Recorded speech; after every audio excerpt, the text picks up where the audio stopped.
Noong araw na iyon, nagpasya ang magandang si Rapunzel na gumawa ng cake. Naghanap siya sa buong kusina, ngunit wala siyang makitang kakao para sa cake. Pumunta siya sa matandang babae na nakatira sa isang cookie house para humingi ng kakao. Napatitig siya ng may paghanga sa mga dingding na amoy kanela at mga bintanang gawa sa asukal at krema. Marahan siyang kumatok sa pinto. Ngunit masungit na pinagbuksan siya ng matanda na sumigaw ng, "Sino ka ba?" "Kamusta, tita? Gagawa sana ako ng cake. Pwede po ba akong humingi ng kakao?" Medyo malabo na ang mga mata ng matanda. Lumapit siya kay Rapunzel at nagrereklamong sinabi, "Lahat na lang ay sa akin ang hihingi ng sangkap."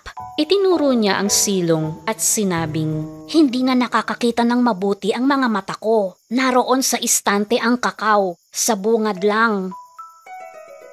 Hinawakan niya ang braso ni Rapunzel nang papasok na siya sa pinto. "Huwag kang lalayo sa bungad, ha? Napakalaki ng silong. Maliligaw ka."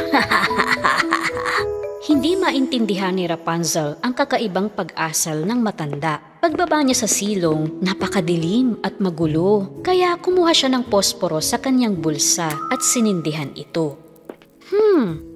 Marshmallow, vanilya, ayun, kakao. Akmang kukunin na niya ang kakao nang makarinig siya ng mga bulong mula sa kaloob-looban ng silong. Shh! Tumahimik ka. Sa tingin ko, hindi yun ang mangkukulam. Hindi pinansin ni Rapunzel ang bili ng matanda. Kinakabahang pumaloob siya at nagsindi ng isa pang posporo. At hindi siya makapaniwala sa kanyang nakita. Dalawang maliliit na bata ang takot na nakatingin sa kanya mula sa loob ng hawla. Anong nangyari? Hansel? Gretel? Sinong nagkulong sa inyo dito? Kinuwento sa kanya ni na Hansel at Gretel na gutom silang naglalakad sa kagubatan at may panloloko silang pinakain ng matanda. "Isa siyang mangkukulam. Ikinulong niya kami dito. Nasa bulsa niya ang susi. Gagawin niya daw cotton candy si Hansel." Nakaisip ng magandang plano si Rapunzel para iligtas sila. Sinabihan niya sila na matyaga munang maghintay doon. Umuwi siya agad at nagluto ng cake. Binudburan niya ito ng pulbos na kulay rosas at nagmamadali niyang dinala ang cake sa matandang bruha. Anong gagawin ko sa walang lasa mong cake? Ayoko niyan." Sinabi ni Rapunzel na ang cake na iyon ay mabuti sa nanlalabong mga mata. "Talaga? Sige, akin na, titikman ko." Ngumuya na ngumuya ang bruha. Tapos ay inantok siya at naupo sa sopa. "Gabi na ba? Gusto ko pang matulog." Lumalabas na yung binudbud ni Rapunzel sa cake ay pulbos para makapunta sa mundo ng panaginip. Kinuha ni Rapunzel ang susi sa bulsa ng mangkukulam at agad na bumaba siya sa silong. Pinalaya niya sina Hansel at Gretel sa kulungan. Rapunzel, niligtas mo kami dito at sa mangkukulam. "Maraming salamat!" Di ko alam na masamang mangkukulam pala siya. Mula noon ay pinamalita ni na Rapunzel, Hansel at Gretel sa lahat ng tao kung ano ang tunay na pagkatao ng mangkukulam. Wala nang bata pa ang nawala sa kagubatan. Habang ginamit ni Rapunzel ang katalinuhan para sa kabutihan, ang masamang mangkukulam naman ay nawala sa mundo ng panaginip. Sa isang malamig na bisperas ng bagong taon, panay ang daan ng mga tao, suot ang kanilang panlamig, guwantes at balabal. Lahat sila ay nagmamadali sa paglalakad. Ang ilan ay pauwi na at ang iba ay papunta sa pagdarausan ng kanilang bagong taon. Masaya ang mga batang nagtatakbuhan at nagbabatuhan ng bolang niebe. Siyempre, sila ang pinakamasaya sa ganitong okasyon. Nakakaaliw ang kanilang paglalaro at tawanan. Ngunit may isang batang babae na naiiba sa mga batang naglalaro sa lansangan. Sa gitna ng kalye, Pinapanood niya ang mga batang naglalaro. Wala siyang sapin sa ulo na panlaban sa lamig tulad ng iba. Manipis ang damit niya at sira-sira pa. Ang tsinelas niya ay hindi sukat sa paa niya. Malaki ang mga ito. Siya ay may daladalang kahon. Nanginginig siya sa nagyayelong lamig, kaya hindi napansin ng batang ito ang sasakyan na parating. Hoy, bata! Tumabi ka nga! Masasagasaan ka dyan!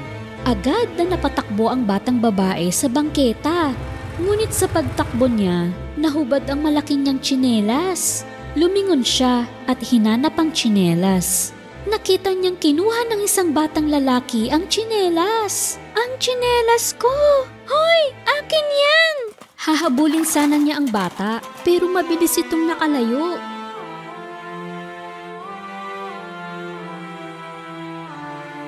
Wala na siyang magawa kundi ang magyapak. Naghanap siya ng masisilungan. Binuksan niya ang dalang kahon at nilapag ito. Tiningnan niya ang kahon na puno ng posporo. Naluluha na siya sa tindi ng lamig. Siya ay isang batang tindera ng posporo at wala pa siyang benta sa maghapon kahit isang piraso. Kung makakabenta siya ng ilang posporo, makakauwi na siya at makakahigop ng mainit na sopas na luto ng nanay niya. Kaya nagtawag na siya ng bibili kahit nanginginig ang boses sa lamig. Posporo! Bili na po kayo ng posporo! Posporo kayo dyan! Ngunit walang pumapansin sa kanya. Kaya umupo siya sa may pader. Nagsimulang sumakit ang mga daliri niya sa lamig. Hindi na niya kaya ang sakit. Kailangan niyang magpainit. Naglabas siya ng isang posporo. Dahil manhid na ang mga daliri, nahirapan siyang humawak ng palito. Nanginginig man ang kamay, kinaskas niya ang posporo sa pader. At isang mainit na liwanag ang pumalibot sa kanya. Nililipat niya sa magkabilang kamay ang sinindihang posporo upang mainitan ng mga daliri. Hindi na siya gaanong nilalamig at nakita niya ang sarili sa harap ng kalan.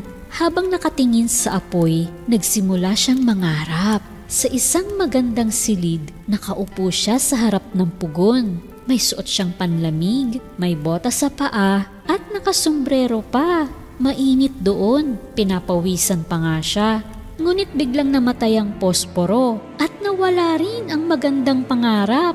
Nagsimula na namang manigas at manakit ang mga daliri niya, kaya nagsindi siya ng isa pang posporo.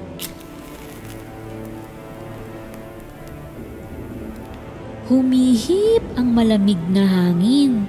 Upang hindi mamatay ang apoy, humarap siya sa pader at tinatakpan niya ang apoy ng kabilang kamay. Habang pinagmamasdan niya ang apoy, biglang naglaho ang pader at bumukas ang isang malaking silid sa loob. Nakahain sa mesa ang lahat ng uri ng pagkain. Ang magagandang kandila sa mesa ang nagbibigay liwanag sa silid.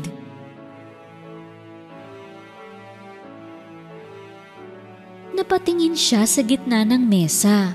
Nakapanghahalina ang malaki at masarap na inihaw na karne. Agad siyang kumuha ng maliit na piraso at sinubo sa munting bibig at napawi ang kanyang gutom.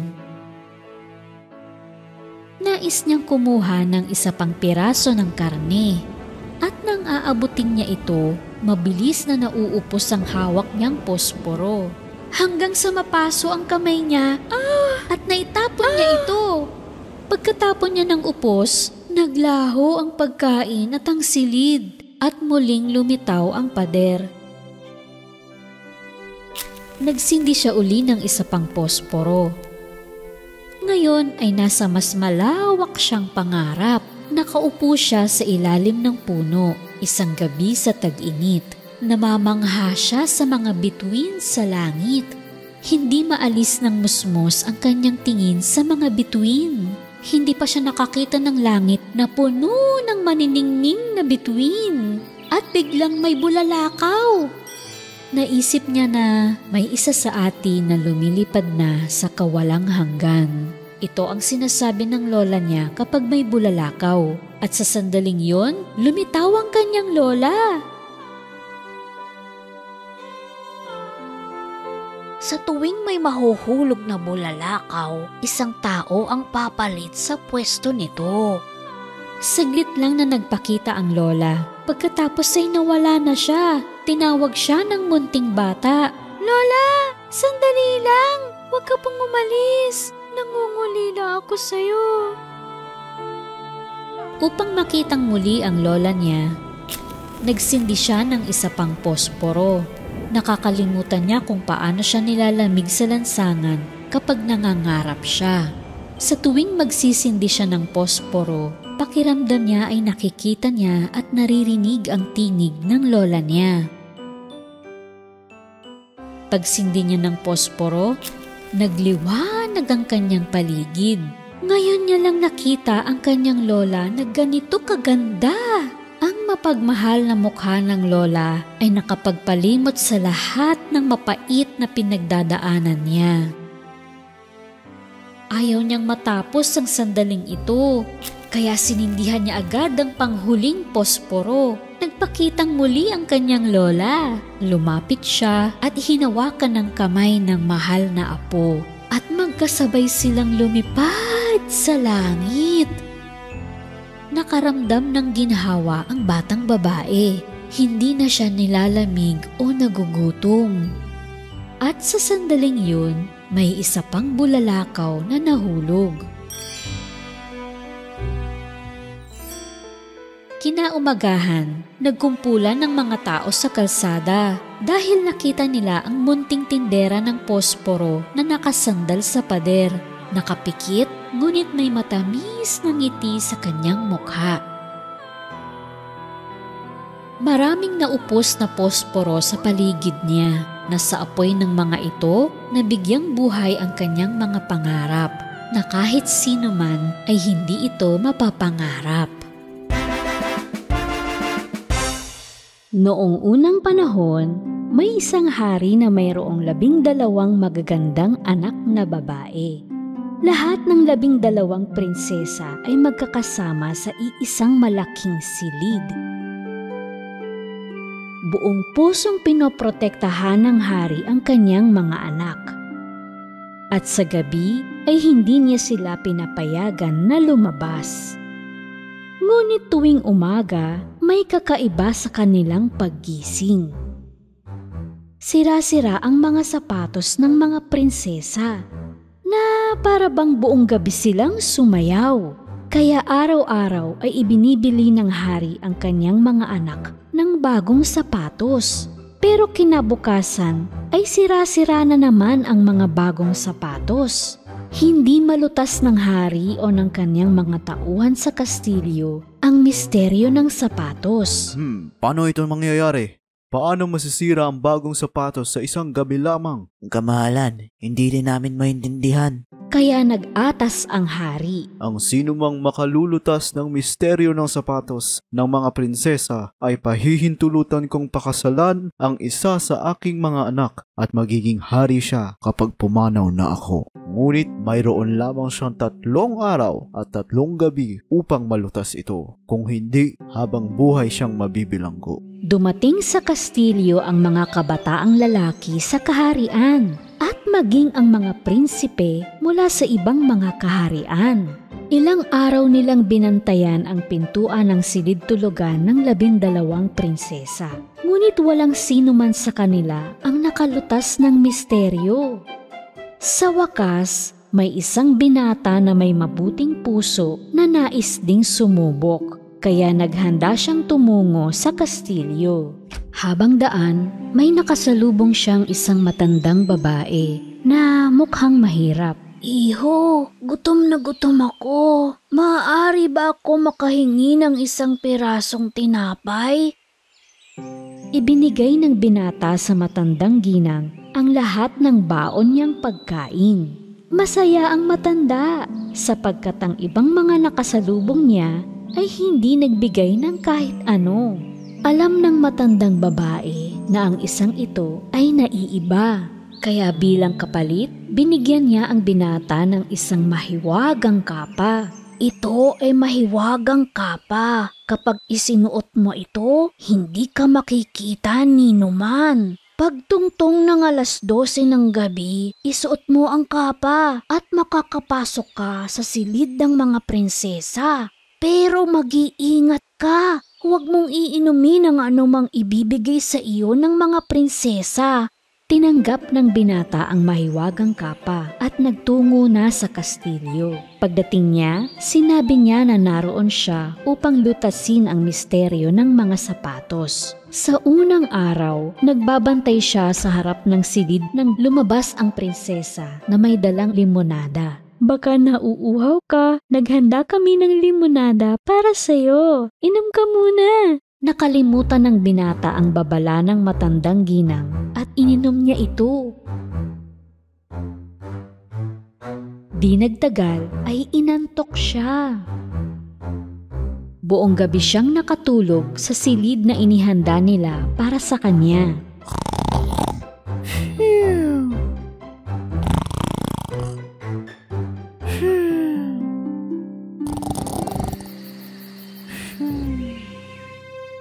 Pagsapit ng umaga, napabalikwas ang binata. Naku, hindi ko nasuot ang mahiwagang kapa at hindi ako nakapasok sa silid nila.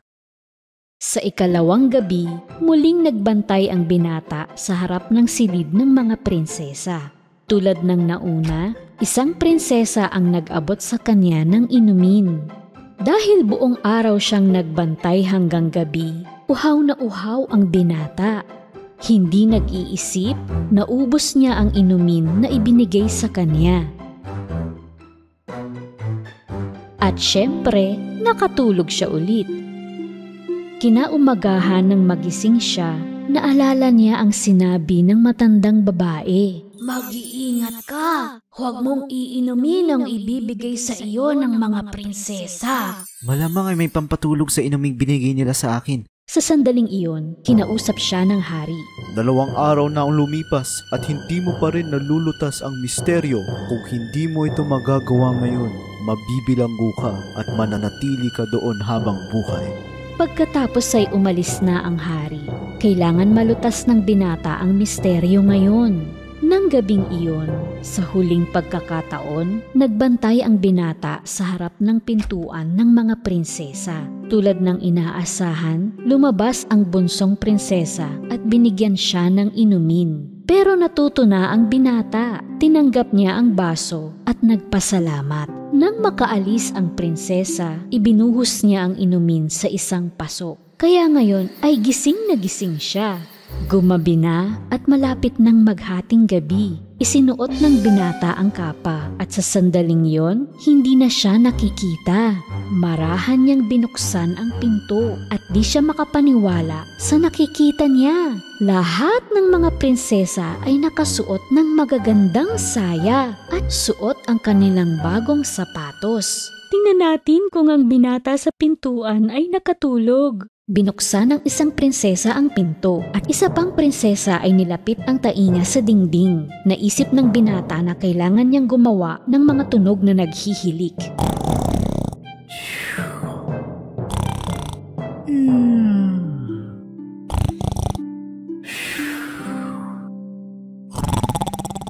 Matapos nilang matiyak na natutulog ang binata, hinila ng panganay na prinsesa ang kanyang kama at pumalakpak ng 3 beses. Isang lihim na pintuan ang bumukas sa dating kinalalagyan ng kama. Isa-isang pumasok sa loob ng lagusan ang mga prinsesa. At syempre, sumunod ang binata. Ang lihim na lagusan ay isang hagdanan na may daang-daang mga hakbang na pababa. Habang pababa sila ng hagdan, di sinasadyang natapakan ng binata ang saya ng prinsesa sa huli.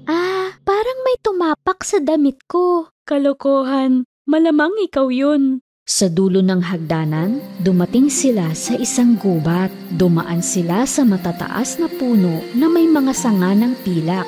Kumuha ng sanga ang binata at patuloy na sumusunod sa mga prinsesa. Pagkatapos ng mahabang lakarin, narating nila ang isang ilog kung saan may 12 bangka na hugis sisni na may sakay na 12 mga prinsipe na naghihintay sa mga prinsesa. Sumakay sila sa mga bangka at sumakay din ang binata dun sa pinakahuli. Parang mabigat ang bangka namin ngayon na para bang may nadagdag sa amin. Nakakapagtaka. Hay naku, kung ano-anong sinasabi mo dyan. Nang makatawid sila sa ilog, naroon ang isang malaki at makinang na kastilyo. May maririnig na musika na nagmumula sa loob. Sa labas ng bintana, natanaw ng binata ang maraming tao na sumasayaw. Pagpasok nila sa kastilyo, nagsimula ng sumayaw ang mga prinsesa. Hindi sila nagsasawa at nagsimula na ring masira ang kanilang mga sapatos. Hindi na kinaya ng binata ang kanyang gutom, kaya kumuha siya ng isang hiwa ng cake sa lamesa at nagsimulang kumain. Nakita ito ng bunsong prinsesa. Ha? Yung cake ko? Lumulutang ito na parang may kumakain ito. Itigil mo na nga yung kalokohan mo. Kinuha ng binata ang isang gintong kopa mula sa mesa nang walang nakakapansin. Sumayaw ang mga prinsesa hanggang umaga. Pagkatapos ay sumakay sila sa mga bangka, lumakad sa kagubatan, umakyat sa napakahabang hagdanan. At sa wakas ay nakauwi na sila sa kanilang kastilyo. At ang kanilang mga sapatos ay sira-sira na naman. Masayang-masaya ang binata na nalutas niya ang misteryo ng mga sirang sapatos. Ilang sandali pa ay dumating ang hari. Tapos na ang iyong oras. Nalutas mo ba ang misteryo ng sapatos? Opo, aking kamahalan. Nagawa ko po. At kinwento niya ang lahat ng kanyang nalaman. Nung una, hindi siya pinaniwalaan ng hari. Ngunit nang ipakita ng binata ang sanga ng pilak mula sa kagubatan at ang gintong kopa mula sa makinang na kastilyo, saka nalaman ng hari na nagsasabi siya ng totoo. Kaya naman, tinupad ng hari ang kanyang pangako. Sinabi ng binata na nais niyang pakasalan ang bunsong prinsesa. Hindi nasisiyahan ang 12 palasayaw na prinsesa dahil ang kanilang lihim ay nabunyag na. Ngunit ang binata at ang bunsong prinsesa na ikinasal ay namuhay namang maligaya. Sa kanyang ginintuang buhok at palaging nakangiting mukha, si Pollyanna ay isang 10 taong gulang na batang babae na nagbibigay kagalakan sa kanyang paligid. Ngunit nawalan siya ng mga magulang noong bata pa siya at naiwan siyang mag-isa. Nanatili siya sa ampunan hanggang sa makalipas ang ilang panahon, kinupkup siya ng kanyang mayamang tiyahin. Inihanda ng kanyang tiya, si Miss Polly, ang maliit na atik para kay Pollyanna. Tuwang-tuwa ang kasambahay na si Nancy. Sana ay mapasaya ng ating munting panauhin ang masungit na Miss Polly. Pagdating sa bahay ay napaiyak si Pollyanna sa tuwa. Niyakap niya ang kanyang tiya. Ngunit medyo seryoso ito. Pinasyal niya si Pollyanna sa buong bahay. Namangha si Pollyanna sa laki at karangyaan nito. Ipinakita ng kanyang tiya ang magiging kwarto niya sa atik. Ito ang iyong silid at 6:00 hapunan. Huwag kalimutan. Nagustuhan ni Pollyanna ang kanyang silid. Kahit nakita niya na may iba pang mga silid sa bahay, hindi na inisip ni Pollyanna kung bakit ang atik ang binigay sa kanya. Saktong 6:00 ay dumulog si Miss Polly sa hapagkainan. Ngunit hindi si Pollyanna. Nasaan ang batang yun? Gusto niyo po bang tawagin ko siya, Miss Polly? Hindi na. Pagkatapos ng hapunan, pumunta si Miss Polly sa silid ni Pollyanna. Ngunit walang tao doon. Agad siyang pumunta sa hardin para sabihin sa hardinero na nawawala ang bata. Tinuro naman ng hardinero ang burol at nandoon pala ito. Nagmamadaling tumakbo si Nancy papunta kay Pollyanna at magkasama silang bumalik sa villa. Hindi mahalaga kay Pollyanna kung ano man ang sitwasyon. Basta napapanatili niyang positibo ang saloobin tungkol sa lahat. Ikinamangha ito ni Nancy, kaya tinanong niya kung ano ang sikreto ni Pollyanna. Ang masayang laro, tinuro ito sa akin ng ama ko. Nung bata pa ako, isang matulunging babae ang nagdala sa amin ng saklay. Nang tanungin ko kung bakit, sabi niya, para hanggat nasa paningin namin ito, malulugod kami sa katotohanan na hindi namin ito kailangang gamitin. Mula noon, tuwing mapanghihinaan kami ng loob ni tatay, maiisip namin ang araw na yon at nakakahanap kami ng dahilan para magsaya. Kinagabihan sa kanyang kwarto, naalala ni Pollyanna ang kanyang ama at napaiyak na lang. Ama ko, nakasama na ngayon ng mga anghel. Sinusubukan kong laruin ang laro natin. Pero kung nandito ka rin na nag-iisa sa madilim na atik, mahihirapan ka rin na magsaya. Kinabukasan, bumaba si Pollyanna sa hardin at niyakap ang kanyang tiya. Tita, alam mo po, ngayong umaga ay nagpapasalamat akong buhay ako. Ganyan ba't bumati ng magandang umaga? Pagkasabi nito ay tumalikod si Tia Polly at umalis. Habang pinagmamasdan sila sa malayo, naluluha ang matandang hardinero. Sinabi niya kay Pollyanna na kamukha niya ang kanyang ina. Ikinasiyang malaman ni Pollyanna na kilala ng hardinero ang kanyang ina. Sa paglipas ng panahon, gumanda ang buhay ni Pollyanna sa villa. Pagkaalmusal ay gagawin niya ang kanyang takdang aralin sa patnubay ng tiya. At pagkatapos ng tanghalian ay libre na ang oras niya hanggang 6:00.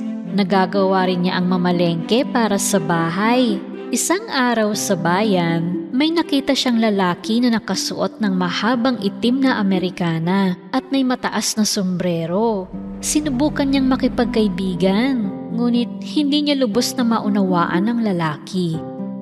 Lumipas ang panahon at nakita niya uli ang lalaki. Sinubukan niya itong kausapin ulit. Sa pagkakataong ito ay nakipag-usap rin ito sa kanya. Nagulat si Nancy dahil kahit na napakayaman ng lalaking iyon na si Mr. Pendleton, mag-isa lang ito sa malaking bahay niya at hindi kailanman nakikipag-usap kanino man.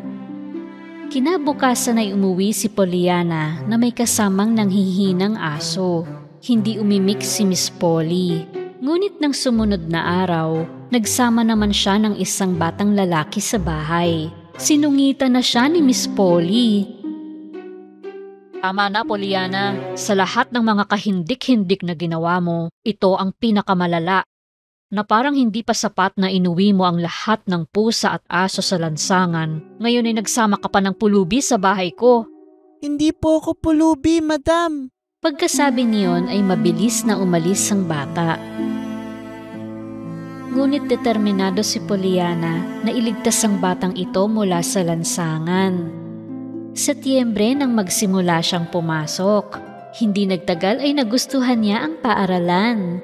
Isang araw nang bisitahin niya si Mr. Pendleton, hiniling nito kay Pollyanna na huwag umalis at kung maaari ay doon na siya tumira.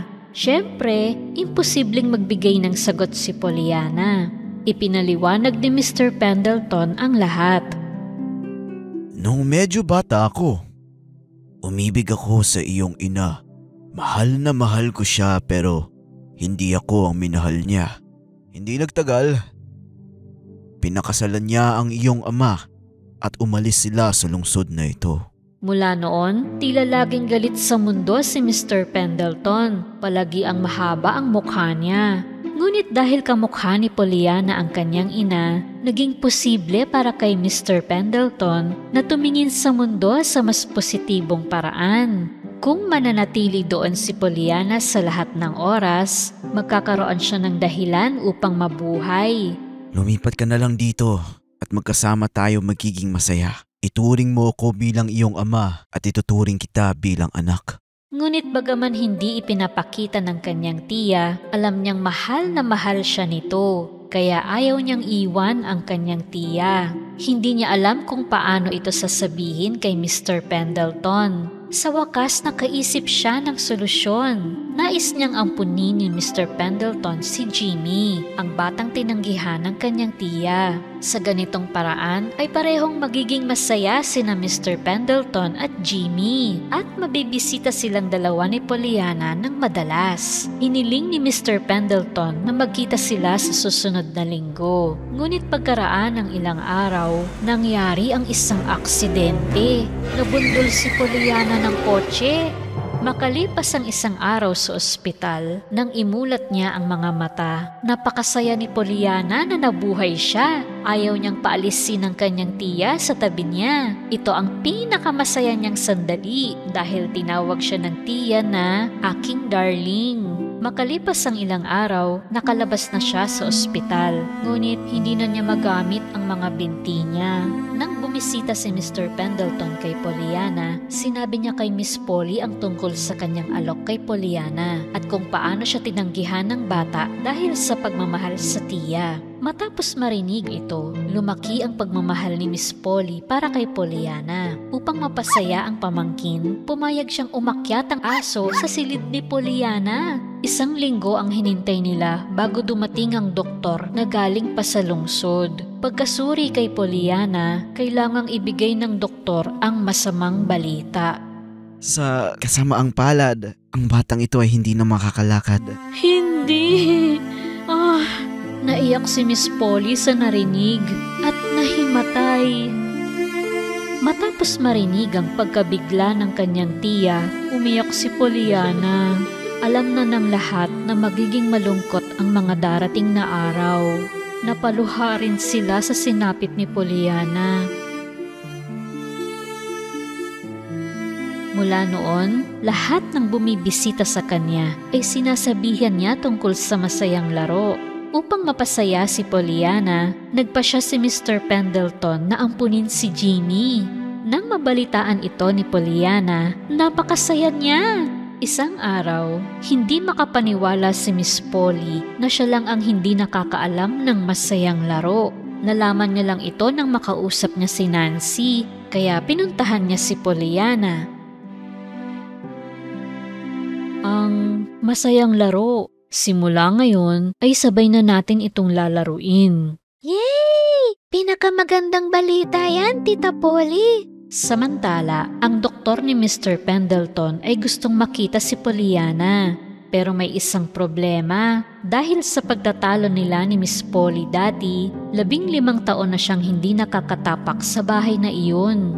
Sa huli ay nagkasundo naman sila. At dinala nila si Pollyanna sa isang ospital sa labas ng lungsod. Inalagaan ng doktor ni Mr. Pendleton si Pollyanna at sinabing may pag-asa pa. Lumipas ang ilang buwan, nakatanggap si Tia Polly ng liham mula kay Pollyanna. Mahal kong Tita Polly, may magandang balita ako. Natapos na po ang therapy ko at may magandang resulta. Sa wakas, makakalakad na ulit ako. Sabi ng mga doktor dito, makakauwi na daw ako. Kung pwede lang lakarin ko ang pabalik. Oh, ang saya-saya ko. Lahat ay nagpapasaya sa akin. Sa katunayan, masaya nga ako na hindi ko nagamit ang mga binti ko ng ilang buwan. Dahil kung hindi ito nangyari, hindi ko sila mapapahalagahan tulad ng ginagawa ko ngayon. Sabik na akong makita ka. Nagmamahal, Pollyanna.